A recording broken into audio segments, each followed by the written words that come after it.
ಗಂಡ ಒಂದು ಕಂಪನಿಯಲ್ಲಿ ಕೆಲಸ ಮಾಡುತ್ತಿದ್ದರು. ನಮ್ಮ ಸಂಸಾರಕ್ಕೆ ಸುಮಾರು 12 ವರ್ಷವಾಗಿತ್ತು. ನಮಗೆ ಒಂದು ಮುದ್ದಾದ ಮಗಳಿದ್ದಾಳೆ. ಅವಳು ನಿಧಾನವಾಗಿ ಬೆಳೆಯುತ್ತಿದ್ದಾಳೆ. ಈಗ ಅವಳನ್ನು ನಾವು ಊಟಿಯಲ್ಲಿರುವ ಒಂದು ಒಳ್ಳೆಯ ಹಾಸ್ಟೆಲ್ನಲ್ಲಿ ಶಿಕ್ಷಣಕ್ಕಾಗಿ ಇಟ್ಟಿದ್ದೇವೆ. ನನ್ನ ಗಂಡನಿಗೆ ಆಫೀಸಿನಲ್ಲಿ ತುಂಬಾ ಕೆಲಸ ಇರುತ್ತಿತ್ತು. ಹಾಗಾಗಿ ತುಂಬಾ ಸುಸ್ತಾಗಿ ಬರುತ್ತಿದ್ದರು.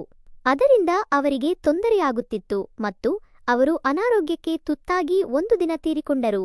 ಅವರು ನನ್ನನ್ನು ಅರ್ಧ ಸಂಸಾರದಲ್ಲಿ ಬಿಟ್ಟು ಹೋದರು. ನಾನು ಒಂಟಿಯಾದೆ. ನನ್ನ ಮನೆಯ ಪರಿಸ್ಥಿತಿ ಚೆನ್ನಾಗಿತ್ತು. ನನ್ನ ಗಂಡ LICಯಲ್ಲಿ ಹಣ ಹೂಡಿಕೆ ಮಾಡಿದ್ದರು.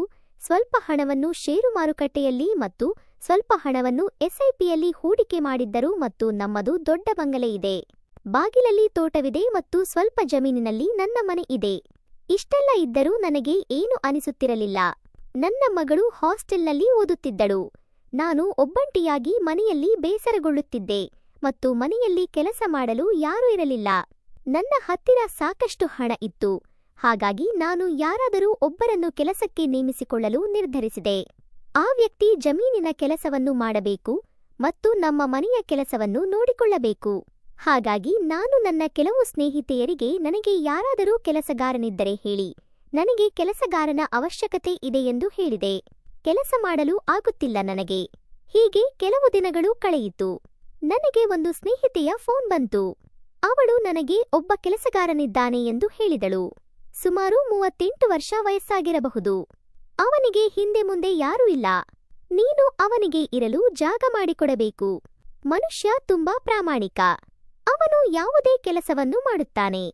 ಯಾವುದೇ ಕೆಲಸಕ್ಕೂ ಇಲ್ಲ ಎನ್ನುವುದಿಲ್ಲ. ಅವನಿಗೆ ಸಂಬಳವನ್ನು ಸಮಯಕ್ಕೆ ಸರಿಯಾಗಿ ಕೊಡು. ನಾನು ಅವನಿಗೆ ನಿನ್ನ ವಿಳಾಸ ಕೊಟ್ಟಿದ್ದೇನೆ. ಅವನು ನಿನ್ನನ್ನು 3-4 ದಿನಗಳಲ್ಲಿ ಭೇಟಿಯಾಗಲು ಬರುತ್ತಾನೆ.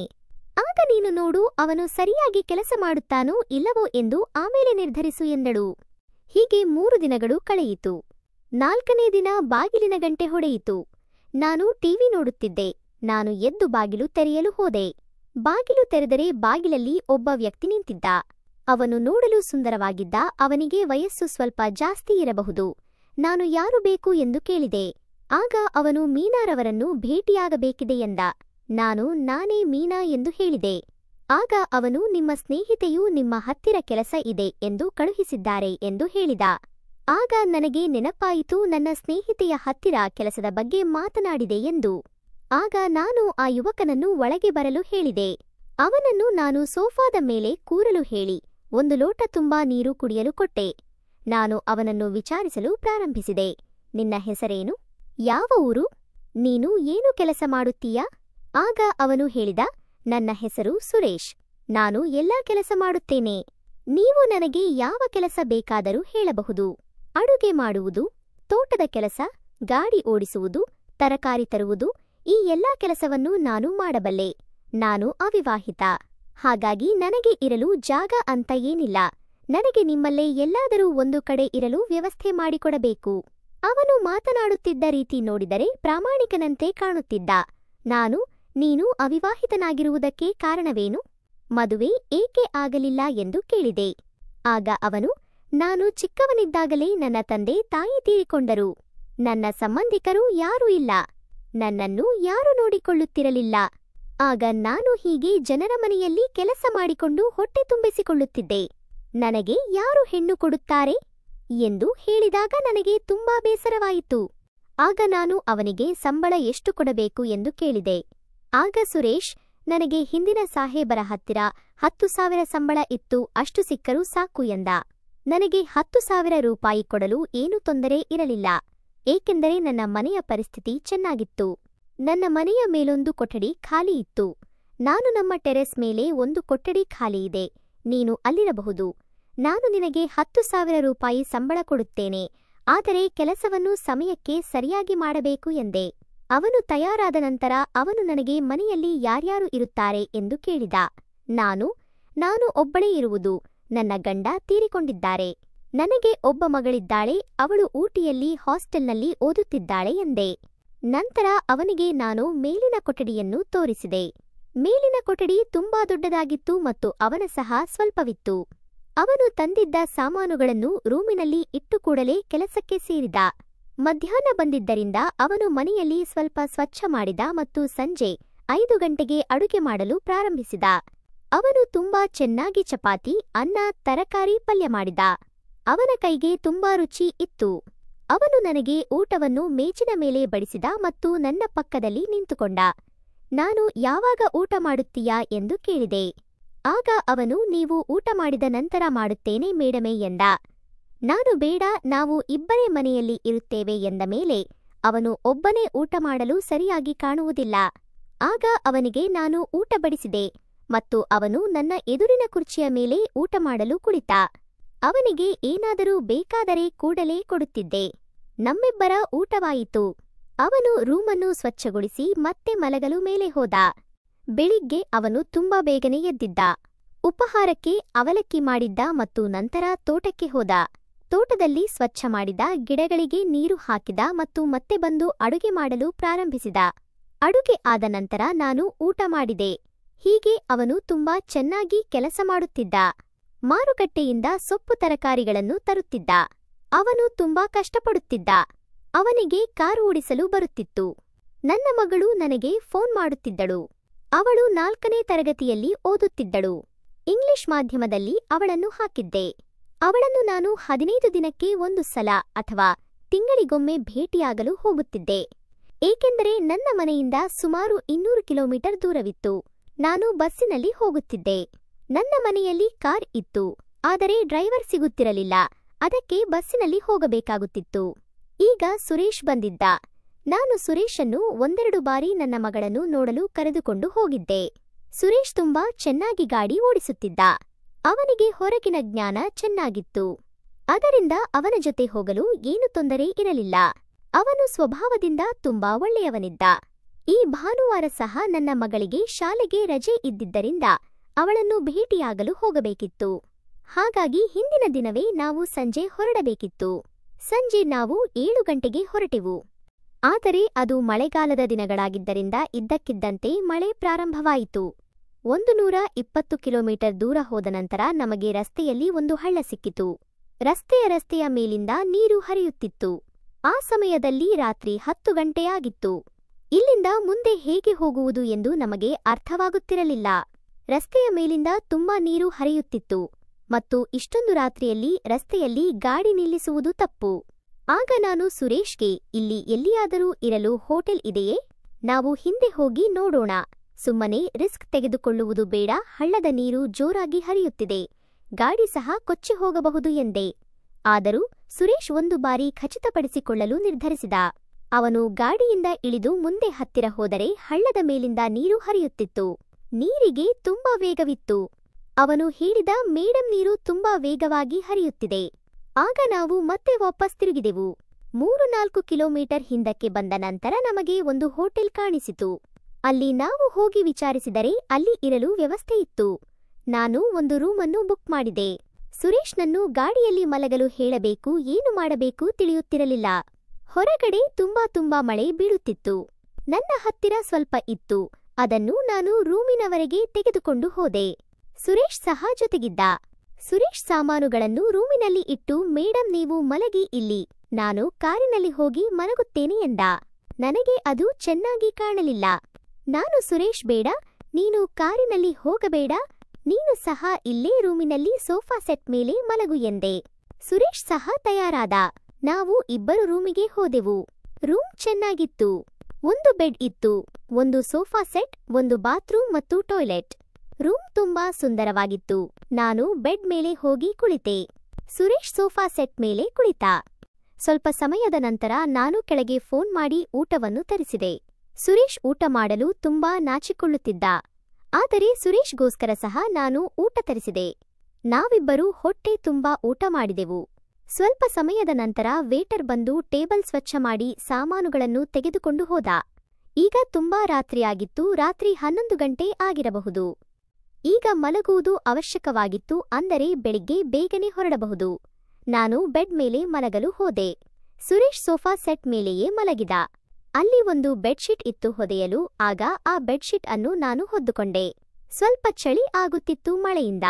ಸುರೇಶ್ ಹಾಗೆ ಸೋಫಾ ಸೆಟ್ ಮೇಲೆ ಮಲಗಿದ್ದ. ಅವನು ತುಂಬಾ ಪ್ರಾಮಾಣಿಕನಾಗಿದ್ದ. ಅವನಿಗೆ ಸ್ವಲ್ಪ ಹೊತ್ತಿನಲ್ಲಿಯೇ ನಿದ್ರೆ ಬಂತು. ನಾನು ಬೆಡ್ ಮೇಲೆ ಮಲಗಿದ್ದೆ. ಕೆಳಗೆ ಹಾಸಿಗೆ ಇದ್ದರೂ ನನಗೆ ನಿದ್ರೆ ಬರುತ್ತಿರಲಿಲ್ಲ. ಮೇಲೆ ಹೊದಿಕೆ ಇದ್ದರೂ ನಿದ್ರೆ ಬರುತ್ತಿರಲಿಲ್ಲ. ಆದರೆ ಸೋಫಾ ಸೀಟಿನ ಮೇಲೆ ಮಲಗಿದ್ದ ಸುರೇಶ್ ಮಾತ್ರ ನೆಮ್ಮದಿಯಾಗಿ ಮಲಗಿದ್ದ. ಅವನ ಮೈ ಕೆಳಗೆ ಹಾಸಿಗೆ ಇರಲಿಲ್ಲ, ಮೈ ಮೇಲೆ ಹೊದಿಕೆ ಇರಲಿಲ್ಲ. ಆದರೂ ಅವನು ಗಾಢವಾಗಿ ನಿದ್ರೆ ಮಾಡುತ್ತಿದ್ದ. ನನಗೆ ಮಾತ್ರ ನಿದ್ರೆ ಬರುತ್ತಿರಲಿಲ್ಲ. ನನ್ನ ಗಂಡನ ಮರಣವಾಗಿ ತುಂಬಾ ವರ್ಷಗಳಾಗಿತ್ತು. ಅದರಿಂದ ನನಗೆ ಗಂಡನ ತುಂಬಾ ನೆನಪಾಗುತ್ತಿತ್ತು. ನನಗೆ ಕೆಲವು ವಿಷಯಗಳು ಬೇಕಾಗಿದ್ದವು, ಅದು ಈಗ ಸಿಗುತ್ತಿರಲಿಲ್ಲ. ನಾನು ಈ ಕಡೆ ಆ ಕಡೆ ಹೊರಳಾಡುತ್ತಿದ್ದೆ. ರಾತ್ರಿ 1 ಗಂಟೆಯಾದರೂ ನಿದ್ರೆ ಬರುತ್ತಿರಲಿಲ್ಲ. ಕೊನೆಗೆ ನಾನು ಸುರೇಶ್ಗೆ ಕರೆದೆ. ಸುರೇಶ್ ಒಂದು ಕರೆಯಲ್ಲೇ ಎದ್ದವನು, ಏನು ಆಯ್ತು ಮೇಡಂ ಎಂದ. ನಾನು ಅವನಿಗೆ ಆ ಬಾಟಲಿಯಲ್ಲಿರುವ ನೀರನ್ನು ಕೊಡು ಎಂದೆ. ಅವನು ನನಗೆ ನೀರು ಕೊಟ್ಟ. ನಾನು ನೀರು ಕುಡಿದೆ. ನಾನು ಎದ್ದು ಕುಳಿತಿದ್ದೆ. ನಾನು ಅವನಿಗೆ ಇಲ್ಲಿ ಕುಳಿತುಕೋ, ರಾಮು ಸಹ ಇಲ್ಲಿ ಕುಳಿತ. ಅವನಿಗೆ ನಿದ್ರೆ ಕೆಟ್ಟಿತ್ತು. ನಾನು ಅಳಲು ಪ್ರಾರಂಭಿಸಿದೆ. ಸುರೇಶ್ ನನ್ನನ್ನು ಸಮಾಧಾನ ಮಾಡುವ ಪ್ರಯತ್ನ ಮಾಡುತ್ತಿದ್ದ. ನಾನು ಅವನ ಕೈಯನ್ನು ಕೈಯಲ್ಲಿ ತೆಗೆದುಕೊಂಡು, ನನಗೆ ನನ್ನ ಗಂಡನ ತುಂಬಾ ನೆನಪಾಗುತ್ತಿದೆ, ನಾನು ಒಬ್ಬಂಟಿಯಾಗಿ ಬದುಕುತ್ತಿದ್ದೇನೆ ಎಂದೆ. ಸುರೇಶ್ ಮೇಡಂ ಎಲ್ಲ ಸರಿಯಾಗುತ್ತದೆ ಎಂದು ನನಗೆ ಧೈರ್ಯ ತುಂಬುತ್ತಿದ್ದ. ನಾನು ಸುರೇಶನನ್ನು ನನ್ನ ಹತ್ತಿರ ಎಳೆದುಕೊಂಡೆ. ಅವನಿಗೆ ಏನು ನಡೆಯುತ್ತಿದೆ ಎಂದು ಅರ್ಥವಾಗುತ್ತಿರಲಿಲ್ಲ. ನಾನು ಅವನನ್ನು ತಬ್ಬಿಕೊಂಡೆ. ಆದರೆ ಸುರೇಶ್ ಮಾತ್ರ ಕೈ ಹಾಕಲಿಲ್ಲ. ಅವನು ತುಂಬಾ ಪ್ರಾಮಾಣಿಕನಾಗಿದ್ದ. ಅವನು ಹೇಳಿದ, ಮೇಡಂ ನೀವು ಏನು ಮಾಡುತ್ತಿದ್ದೀರಿ? ನಾನು ನಿಮ್ಮ ಕೆಲಸದವನು. ನಿಮಗೆ ಇದು ಶೋಭೆ ತರುವುದಿಲ್ಲ. ಆದರೆ ನಾನು ಅವನ ಮಾತನ್ನು ಕೇಳಲಿಲ್ಲ. ನಾನು ಅವನ ಅಪ್ಪುಗೆಯನ್ನು ಬಿಡಲಿಲ್ಲ. ಅವನ ಅಪ್ಪುಗೆಯಿಂದ ದೂರವಾಗಿ ಅವನ ತುಟಿಗೆ ಮುತ್ತಿಟ್ಟೆ. ಸ್ವಲ್ಪ ಸಮಯದ ನಂತರ ಸುರೇಶ್ ಸಹ ನನಗೆ ಸ್ಪಂದಿಸಲು ಪ್ರಾರಂಭಿಸಿದ. ಅವನು ಸಹ ನನಗೆ ಮುತ್ತಿಟ್ಟನು. ನನ್ನನ್ನು ಬಿಗಿಯಾಗಿ ತಬ್ಬಿಕೊಂಡ. ಸ್ವಲ್ಪ ಸಮಯದ ನಂತರ ನಾವು ಇಬ್ಬರು ಒಬ್ಬರನ್ನೊಬ್ಬರು ಪ್ರೀತಿಸಲು ಪ್ರಾರಂಭಿಸಿದೆವು. ಇಬ್ಬರು ತುಂಬಾ ಸಂತೋಷಪಟ್ಟೆವು. ನನಗೆ ಸ್ವಲ್ಪ ಹೊತ್ತಿನಲ್ಲಿಯೇ ನಿದ್ರೆ ಬಂತು. ಸುರೇಶ್ ಸಹ ಗಾಢವಾಗಿ ನಿದ್ರೆ ಮಾಡಿದ. ಬೆಳಿಗ್ಗೆ ಎದ್ದ ನಂತರ ಸುರೇಶ್ ತುಂಬಾ ಹೊತ್ತು ಏನೂ ಮಾತನಾಡಲಿಲ್ಲ. ನಾನು ಅವನ ಹತ್ತಿರ ಕ್ಷಮೆ ಕೇಳಿ, ಸುರೇಶ್ ನನ್ನನ್ನು ತಪ್ಪಾಗಿ ತಿಳಿಯಬೇಡ, ನನಗೆ ರಾತ್ರಿ ತುಂಬಾ ಗಂಡನ ನೆನಪಾಗುತ್ತಿತ್ತು. ನನ್ನ ಗಂಡನ ಮರಣವಾಗಿ ತುಂಬಾ ವರ್ಷಗಳಾಗಿವೆ. ನನಗೂ ಕೆಲವು ಇಚ್ಛೆ ಆಸೆಗಳಿದ್ದವು. ನೀನು ಏನು ಕೆಟ್ಟದಾಗಿ ತಿಳಿದುಕೊಳ್ಳಬೇಡ ಎಂದೆ. ಅವನು ಏನು ಮಾತನಾಡುತ್ತಿರಲಿಲ್ಲ. ಅವನು ನನಗೆ ಆ ರೀತಿ ಉಪಯೋಗಿಸಿಕೊಂಡ ಹಾಗೆ ಅನಿಸುತ್ತಿತ್ತು. ನಾವು ಬೆಳಿಗ್ಗೆ ಬೇಗನೆ ಗಾಡಿಯಲ್ಲಿ ಹೊರಟೆವು. ನನ್ನ ಮಗಳನ್ನು ಹೋಗಿ ಭೇಟಿಯಾದೆ. ಅವಳ ಜೊತೆ ತುಂಬಾ ಹೊತ್ತು ಮಾತನಾಡಿದೆ. ಸುರೇಶ್ ಸಹ ಅವಳನ್ನು ತನ್ನ ಮಗಳಂತೆ ಪ್ರೀತಿಸುತ್ತಿದ್ದ. ಅವನಿಗೆ ನನ್ನ ಮಗಳ ಮೇಲೆ ತುಂಬಾ ಪ್ರೀತಿ ಇತ್ತು. ಅವನು ಅವಳನ್ನು ಒಂದು ಮಗುವಿನಂತೆ ನೋಡಿಕೊಳ್ಳುತ್ತಿದ್ದ. ಮತ್ತೆ ಮನೆಗೆ ಬಂದ ಮೇಲೆ ಸುರೇಶ್ ಸ್ವಲ್ಪ ಸುಮ್ಮನಿದ್ದ. ಕೆಲಸ ಎಲ್ಲ ಮಾಡುತ್ತಿದ್ದ, ಆದರೆ ನನ್ನ ಜೊತೆ ಮಾತನಾಡುವುದನ್ನು ತಪ್ಪಿಸುತ್ತಿದ್ದ. ನನಗೆ ತುಂಬಾ ಬೇಸರವಾಗಲು ಪ್ರಾರಂಭವಾಯಿತು. ಹೀಗೆ 2-3 ದಿನಗಳು ಕಳೆಯಿತು. ಒಂದು ರಾತ್ರಿ ಊಟ ಆದ ನಂತರ ಮಲಗುವ ಸಮಯದಲ್ಲಿ ನನಗೆ ನಿದ್ರೆ ಬರುತ್ತಿರಲಿಲ್ಲ. ಆಗ ನಾನು ಸುರೇಶ್ಗೆ ಕರೆದೆ. ಸ್ವಲ್ಪ ಹೊತ್ತಿನಲ್ಲಿ ಅವನು ಕೆಳಗೆ ಬಂದ. ನಾನು ಅವನನ್ನು ನನ್ನ ಹತ್ತಿರ ಕರೆಸಿಕೊಂಡೆ. ಅವನ ಕೈಯನ್ನು ನನ್ನ ಕೈಯಲ್ಲಿ ತೆಗೆದುಕೊಂಡೆ. ಸುರೇಶ್ಗೆ ನೀನು ಏನು ಕೆಟ್ಟದಾಗಿ ತಿಳಿದುಕೊಳ್ಳಬೇಡ, ನನ್ನದು ನಿನ್ನ ಹತ್ತಿರ ಒಂದು ಬೇಡಿಕೆ ಇದೆ ಎಂದೆ. ಆಗ ಅವನು ಹೇಳಿದ, ಹೇಳಿ ಮೇಡಂ. ನಾನು ಅವನ ಕೈಯನ್ನು ಕೈಯಲ್ಲಿ ತೆಗೆದುಕೊಂಡು, ಸುರೇಶ್ ನಾವು ನನ್ನ ಮಗಳನ್ನು ನಮ್ಮ ಮನೆಗೆ ಕರೆದುಕೊಂಡು ಬರೋಣ ಎಂದೆ. ಈ ವಾಕ್ಯ ಕೇಳಿ ಅವನು ನಕ್ಕನು. ಸರಿ ಮೇಡಂ ಅಂದ. ಆಗ ನಾನು ಅವನಿಗೆ, ಸುರೇಶ್ ನನ್ನನ್ನು ನೀನು ಮದುವೆಯಾಗುತ್ತೀಯಾ? ಏಕೆಂದರೆ ನೀನು ತುಂಬಾ ಪ್ರಾಮಾಣಿಕನಿದ್ದೀಯಾ. ಒಂದು ವೇಳೆ ನಿನ್ನ ಜಾಗದಲ್ಲಿ ಬೇರೆ ಯಾರಾದರೂ ಇದ್ದಿದ್ದರೆ ಅವನು ನನ್ನ ಲಾಭ ಪಡೆಯಲು ನಿರ್ಧರಿಸುತ್ತಿದ್ದ. ನೀನು ಮಾತ್ರ ತೆಗೆದುಕೊಳ್ಳಲಿಲ್ಲ. ನಿನ್ನ ಮದುವೆಯಾಗಿಲ್ಲ ಮತ್ತು ನನ್ನ ಗಂಡ ಸಹ ತೀರಿಕೊಂಡಿದ್ದಾರೆ. ನನಗೆ ಒಬ್ಬ ಗಂಡನ ಅವಶ್ಯಕತೆ ಇದೆ. ನೀನು ನನ್ನನ್ನು ಮದುವೆಯಾಗು, ನಾವು ಇಬ್ಬರೂ ತುಂಬಾ ಸಂತೋಷದಿಂದ ಇರೋಣ. ನನಗೆ ಒಬ್ಬ ಮಗಳಿದ್ದಾಳೆ, ನಾನು ನೋಡಿದೆ. ನೀನು ಅವಳನ್ನು ನಿನ್ನ ಮಗಳ ತರಹ ಪ್ರೀತಿಸುತ್ತೀಯಾ. ನಿನ್ನ ತರಹ ಗಂಡ ನನಗೆ ಮತ್ತೆ ಸಿಗುವುದಿಲ್ಲ ಎಂದೆ. ಇಷ್ಟು ಹೇಳುತ್ತಿದ್ದಂತೆ ಅವನ ಕಣ್ಣಿನಿಂದ ನೀರು ಬಂತು. ಅವನು ನನ್ನ ತುಂಬಾ ಉಪಕಾರ ಮಾಡಿದ. ಮಾತನಾಡುತ್ತಾ ಅವನು ನನ್ನನ್ನು ತಬ್ಬಿಕೊಂಡ. ನಾವು ತುಂಬಾ ಹೊತ್ತು ಒಬ್ಬರನ್ನೊಬ್ಬರು ತಬ್ಬಿಕೊಂಡಿದ್ದೆವು. ಸ್ವಲ್ಪ ಸಮಯದ ನಂತರ ನಾವು ಮತ್ತೆ ಒಬ್ಬರನ್ನೊಬ್ಬರು ತುಂಬಿ ತುಳುಕುವ ಪ್ರೀತಿಯಿಂದ ಪ್ರೀತಿಸಲು ಪ್ರಾರಂಭಿಸಿದೆವು. ಮರುದಿನ ಬೆಳಿಗ್ಗೆ ಎದ್ದು ನಾವು ನನ್ನ ಮಗಳ ಶಾಲೆಗೆ ಹೋದೆವು. ಅವಳ ದಾಖಲಾತಿಗಳನ್ನು ತೆಗೆದುಕೊಂಡು ಬಂದೆವು ಮತ್ತು ಅವಳನ್ನು ಹತ್ತಿರದ ಶಾಲೆಯಲ್ಲಿ ಸೇರಿಸಿದೆವು. ಅವಳು ನಮ್ಮ ಜೊತೆ ಇರಲು ಪ್ರಾರಂಭಿಸಿದಳು. ನಾನು ಅವಳನ್ನು, ಇವರು ನಿನಗೆ ತಂದೆ ಆಗುವುದು ಇಷ್ಟನಾ ಎಂದು ಕೇಳಿದೆ. ಅವಳು ಹೌದು, ಇವರ ಸ್ವಭಾವ ತುಂಬಾ ಚೆನ್ನಾಗಿದೆ ಎಂದಳು. ಆಗ ನಾವು ಇಬ್ಬರು ರಿಜಿಸ್ಟರ್ ಮದುವೆ ಮಾಡಿಕೊಂಡೆವು. ಈಗ ನನಗೆ ಗಂಡ ಸಿಕ್ಕಿದ್ದಾರೆ, ನನ್ನ ಮಗಳಿಗೆ ತಂದೆ ಸಿಕ್ಕಿದ್ದಾರೆ ಮತ್ತು ನನ್ನ ಸುರೇಶ್ಗೆ ಒಂದು ಹೆಂಡತಿ ಮತ್ತು ಒಂದು ಮಗಳು ಸಿಕ್ಕಿದ್ದಾರೆ. ನಾವು ಎಲ್ಲರೂ ಸೇರಿ ತುಂಬಾ ಸಂತೋಷದಿಂದ ಸಂಸಾರ ಮಾಡುತ್ತಿದ್ದೇವೆ. ಈಗ ನಾವು ಇಬ್ಬರು ಸೇರಿ ಕೆಲಸ ಮಾಡುತ್ತೇವೆ. ನಾನು ಅವನನ್ನು ಗಂಡನ ತರಹ ಗೌರವ ಕೊಡುತ್ತೇನೆ, ಅವನನ್ನು ನೀವು ಎಂದು ಕರೆಯುತ್ತೇನೆ.